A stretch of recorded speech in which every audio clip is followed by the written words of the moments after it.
Hello, everybody. I want to talk to you today about the rising hate and anti-Semitism we've seen all over the world. A few months ago, I toured Auschwitz, the Nazi concentration camp, where 1.1 million men, women, and children lost their lives. Almost all of them were ruthlessly murdered simply because they were Jewish. When you walk through a place like Auschwitz, you feel a tremendous weight. There are reminders everywhere of the horrors that happened there.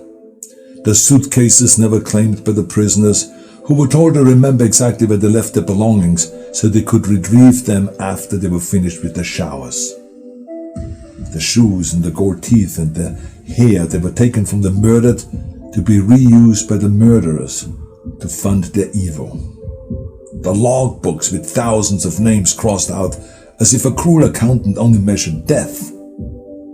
The gas chambers with scratches on the walls from the fingernails of people who tried to hold on to life. The crematorium, where the Nazis tried to erase all of their atrocities. Let me tell you something. The weight on your back hits you at the very beginning heavier than any squat I've ever done. And it never goes away. It's the feeling of history, of millions of voices that were silenced decades ago, begging you not to just look at their shoes, but to spend a few hours in them, to imagine you were there. Because once you imagined that you arrived on that train, and you were sorted into those lines, and you smelled the smoke that didn't smell like any wood you've ever burned before, and you never saw your families coming out of those showers, and then you worked your butt off while getting almost nothing to eat, until you looked more like a ghost than a person. And then when you couldn't work anymore, and they considered you useless, they sent you to the showers too. Once you've spent the time to really think about all of those things, then your imagination has no choice but to start the real work. How do we stop this from ever happening again? After a trip to Auschwitz, you will never question why. Never again is the rallying cry of all of the people who fight to prevent another Holocaust. You will never question that. But today, I don't really want to talk to those people. I don't want to preach to the choir here. Today, I want to talk to the people out there who might have already stumbled into the wrong direction, into the wrong path. I want to talk to you if you've heard some conspiracies about Jewish people or people of any race or gender orientation and thought, that makes sense to me. I want to talk to you if you found yourself thinking about anyone is inferior and out to get you because of their religion or the color of the skin or their gender. I don't know the road that has brought you here, but I've seen enough people throw away their futures for hateful beliefs. So I want to speak to you before you find your regrets on the end of that path. I've talked a lot about my father and the broken man that I was surrounded by when I grew up in Austria after the Second World War. They drank to numb their pain.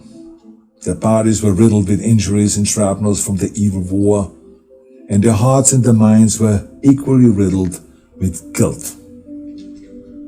But besides the guilt and the injuries, they felt like losers, not only because they lost the war, but also because they fell for a horrible loser ideology. They were lied to and misled into a path that ended in misery. Some of them joined the Nazis because they were filled with hate. Some of them joined because they thought they deserved more in their lives.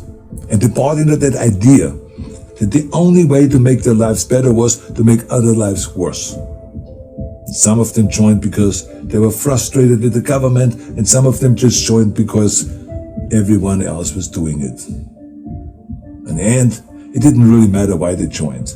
They were all broken in the same way. That's the bottom line here. I mean, if you find yourself at the crossroads, wondering if that path of hate might make sense to you for one reason or the other, or even wrapping yourself with a flag of hate, I want you to know where that path ends. I want you to see it very clearly in front of you in your mind. Because throughout history, hate has always been the easy path, the path of least resistance. I get it. And I mean, it's easier to find a scapegoat for a problem than to try to make things better ourselves, right? But let me be clear.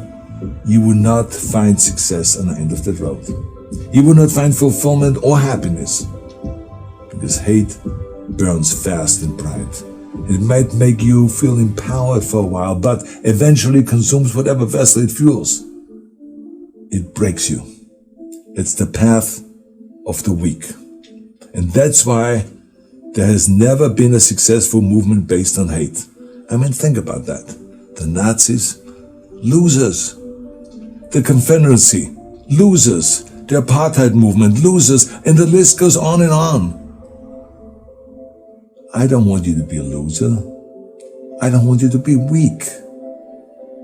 See, I've spent most of my life helping people find their strength. This is where the action is, strength. And despite all of the things that we may disagree about, and all my friends who might say, Arnold, don't talk to those people, it's not worth it. I don't care what they say. I care about you. I think you're worth it. I know that nobody is perfect, I can tell this firsthand. And I can understand how people can fall into a trap of prejudice and hate. Whether you grow up surrounded by hate, or get sucked into by some of big tech's algorithms that push you to the extreme, I can see how it can happen. I think all of us hold some prejudice, there's no two ways about that. And we have to fight it our whole lives. I know this is not the path of least resistance. It's easy to just throw around some bogus science claiming that you're superior to someone else than it is to actually work on becoming better yourself. It's easier to make excuses that the Jewish people conspired to hold you back than it is to admit that you just needed to work harder. It's easier to hate than it is to learn. It's easier when someone challenges you to get hurty feelings and to go and find some echo chamber that will tell you that you are right and they're wrong. But remember, easier isn't better. It isn't. When you spend your life looking for scapegoats, you take away your own responsibility. You remove your own power. You steal your own strength. Nobody who has chosen the easy path of hate has gotten to the end of that road and said, oh, what a life. No. They die as miserably as they lived. No matter how far you've gone, I want you to know that you still have the chance to choose a life of strength. But you have to give up your war against everyone that you hate. Let's give up that war. Whether you hate them because of their color of the skin, or their religion, or their gender, or their sexual orientation, it doesn't matter. Give it up. Give up that war. You know the war that you have to really fight is the war against yourself. You have to fight a war against yourself. Now, it's not easy to look in the mirror and to change your own life. It's hard as hell. You have to take responsibility. You have to learn new things. You have to feel uncomfortable. Good, because discomfort is how we grow. That's how we become strong. If you run away from discomfort and resistance your whole life, you will always be weak. Just think about the gym, for instance. Now, that's where I learned most of my lessons, right? The muscles only grows from resistance. You have to struggle. You have to build strength. The more I force my hands against that steel bar, the bigger the biceps get and the stronger they get.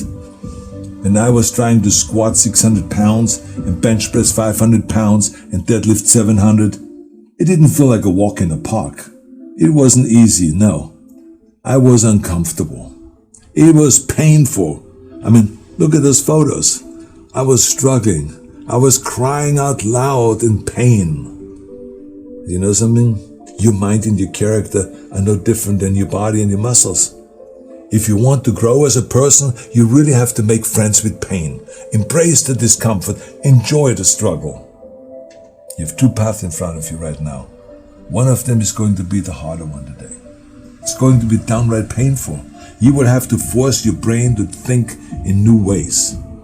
You might lose some friends who want to hold on to their weak beliefs. But as you pull yourself away from that anger and that hate, eventually you will start to feel empowered. You will realize that you have the greatest power of all, the power to change your own life. You will be stronger than you've ever known. The other path is easy, much easier. You don't have to change anything. Everything in your life that you aren't happy about can be someone else's fault. You can keep fueling yourself on that sugar high of hate. But the end of that road isn't pretty. I've seen it with my own eyes. You will end up broken, searching for ways to numb your pain and your misery. See, I don't want you to go through all of that. It's unnecessary. Let me tell you something. When I walked through that camp at Auschwitz, and I put myself in the shoes of those people herded into those gas chambers, it was horrifying. One of the darkest moments of my life. But in that darkness, a woman who survived the horrors of Auschwitz helped me find the light. I spent some time with her. Had a wonderful conversation with her. And she told me that the Nazis could conquer cities and countries. They could take her freedom, her friends, her family, even her life. But they could never conquer her mind. Pfft. What strength that woman had. Wow. So, the bottom line is, I don't care how many hateful things you may have written online. I don't care how often you've marched with carrying that hateful flag, or what hateful things you may have said in anger. There's still hope for you. There's still time for you. Choose strength. Choose life. Conquer your mind. You can do it. Thank you very much for listening.